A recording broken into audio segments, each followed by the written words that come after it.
Hi friends, welcome to Amruthadasri vlogs. ఈరోజు మా ఊర్లో జరిగిన బుజ్జి వెనకటి ఇక్కడ ఊరేగింపు చూడండి. చిన్నపిల్లలు ఎంత బాగా తీనమంటప్పుడు వాయిస్తున్నారు. ఇప్పుడు పెద్దవాళ్ళకన్నా చిన్నవాళ్ళే ఎక్కువగా ఇంట్రెస్ట్ చూపిస్తున్నారు. ఇదివరకు చాలా బాగా పొంగులు చేసేవాళ్ళు, ఇప్పుడు చూసేయట్లేదు. కానీ మా ఊర్లో ఉన్న ఈ 2 అడుగుల వినాయకుడు మాకు చాలా ఆనందాన్ని కలిగిస్తుంది. ఊర్లో ఇప్పుడు అందరూ పెద్ద పెద్ద ఎన్ని అడుగులు పెడతాం, ఎంతలా పెడతాం అని కొట్టుకునే వాళ్ళే తప్ప దేవునికి ఎన్ని అడుగులు పెట్టామని కాదు, ఎంత భక్తితో పూజించామన్నదే ముఖ్యం. మా ఈ కాలనీ వాళ్ళు అందరూ కలిసి 2 అడుగుల విగ్రహం పెట్టారు. చాలా కలగా ఉంది. చూడండి ఎంత బాగా డెకరేట్ చేశారు.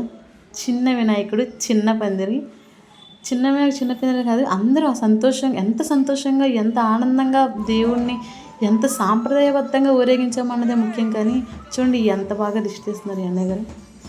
ఫస్ట్ దేవుణ్ణి ఊరేగించడం మనం దిష్టి తీసి ఊరేగించుకుంటారు కదా, యాజ్ ఇట్ ఈజ్ అందరికీ తెలిసిందే సాంప్రదాయం. అలాగే ఆయన దిష్టి తీస్తున్నారు. నెక్స్ట్ ఇదే మా సాంప్రదాయబద్ధమైన ఊరేగింపులో కోలాటం. మా ఊర్లో ఎప్పటి నుంచో చాలామంది కోలాటం నేర్చుకుంటున్నారండి. ఇప్పుడు అందరూ ఈ కోలాటాన్ని చూడండి ఎక్స్ప్రెషన్ చేస్తారు.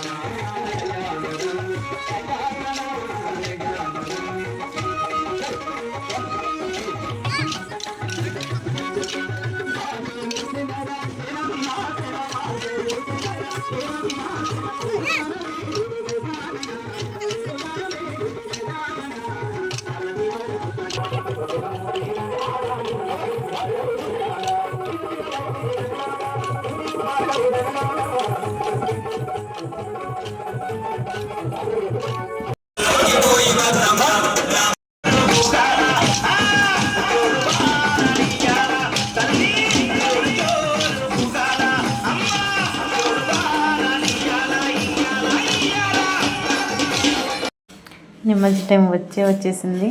ఇది మా వినాయకుడు కాదండి, మా నాన్నగారు వేరే కాలనీలో స్పాన్సర్ చేసిన వినాయకుడు. ఇది చూడండి ఎంతగా భలే చేసేసారు నిమజ్జనం. ఇదే ఫస్ట్ టైం నేనైతే నిమజ్జనం చూడడం. చాలామంది చూసే ఉంటారు, ఆడవాళ్ళు చూడడం చాలా తక్కువ కదండి. నేను చూస్తాను ఎలా చేస్తున్నారు, మీరు కూడా చూపించాలని అలా వీడియో తీసి పెట్టాను.